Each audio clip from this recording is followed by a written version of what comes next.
all the girls whose stories are in this book. Thank you for being leaders. Thank you for being brave. Thank you for being bold. We are grateful and inspired. And, are you ready? To all the leaders yet to come, big or little, I cannot wait to hear your stories. Hi, it's Mrs. Hott from the Morgan County Partnership, and I'm here with you today to celebrate Black History Month. And for this time, we're going to continue with our Tuesday series on race and diversity with a book called Little Leaders, Bold Women in Black History. I'm really excited to introduce you to girls from our past who struggled, who were different, they were unique, and they were wonderfully made. And they were able to find their strength and do some really cool things. Are you ready? Let's get started. Little Leaders, Bold Women in Black History, written by Vashti Harrison. Let's listen to what she says about this book. This book grew out of a project I began during Black History Month. It started as a drawing challenge to myself to illustrate one African American from history every day for the month of February and post the finished image to social media with a brief summary of the woman's accomplishments. As I researched and read amazing stories of women, both known and unknown, I was surprised to be moved so deeply.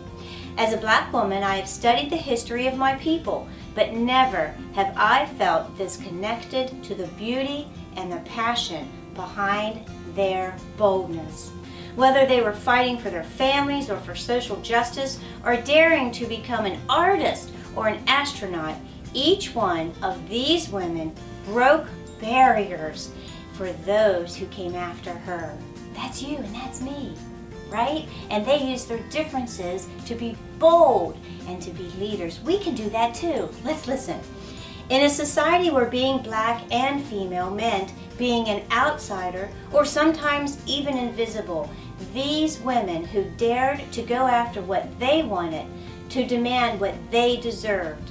Some of them were reluctant leaders, while others were not even conscious of their bravery, but their legacies live on to prove the way for more of us to follow.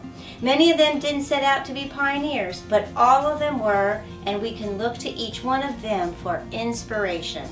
And that's why Mrs. Hott wants to share their stories for you, okay? We want to look to them for inspiration on how we can too overcome our struggles, and look for others who have the same hardships we do and be able to overcome them, who look like us or who are different than us, and realize as we come together, we can be positive. Let's keep looking. I wanted to tell you, this is from Vashti Harrison, she wanted to tell you all their stories together to celebrate not only their collective contribution to history, but also their diversity. Some of them you will recognize, such as Harriet Tubman and Rosa Parks, but you'll also meet less famous figures, such as Alice Ball and Mary Bowser. You'll meet scientists, politicians, doctors, painters, sculptors, dancers, and they are all Black women. This in no way means that this book is only for Black girls or boys.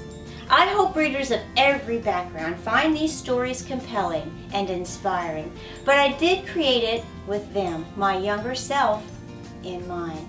I think about what kinds of dreams I might have if I had known all about these women when I was growing up.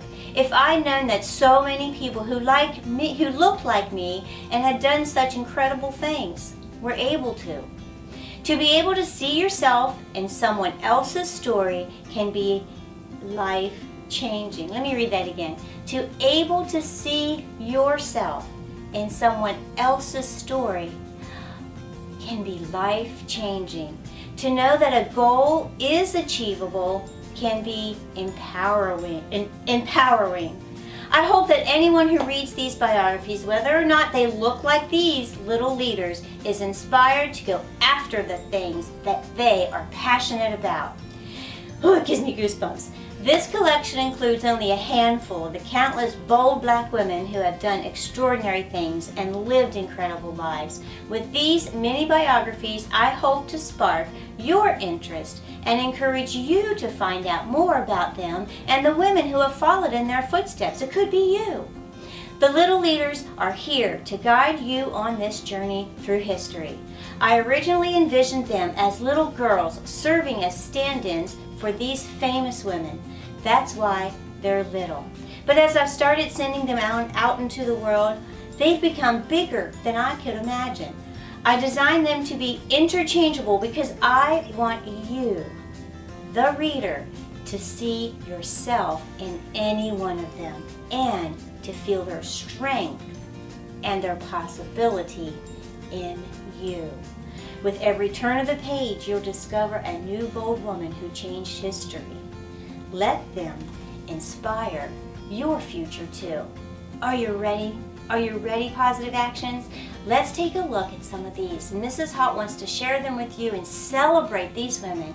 And maybe, just maybe, one of you out there will find something similar to what they're going through or to how they look or what they're living, and you'll find your path too. Are you ready?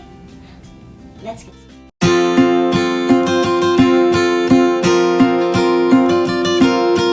Rosa Parks, activist, writer. Growing up in Montgomery, Alabama, Rosa detested the rules of segregation, having to drink from a different water fountain or being barred from white-only restaurants. And in the South, rules for riding the bus were particularly harsh. A Black person had to enter through the front door, pay the fare, exit the bus, and then re-enter through a rear door.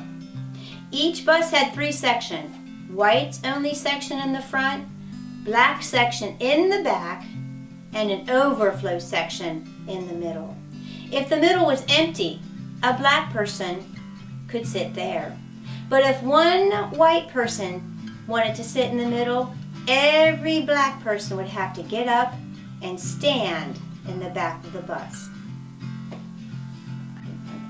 Think about that. In December 1955, after a long shift at work, Rosa waited for a bus with empty seats and finally got one with a seat in the overflow section. But before long, the white section became full and Rosa and others were asked to move.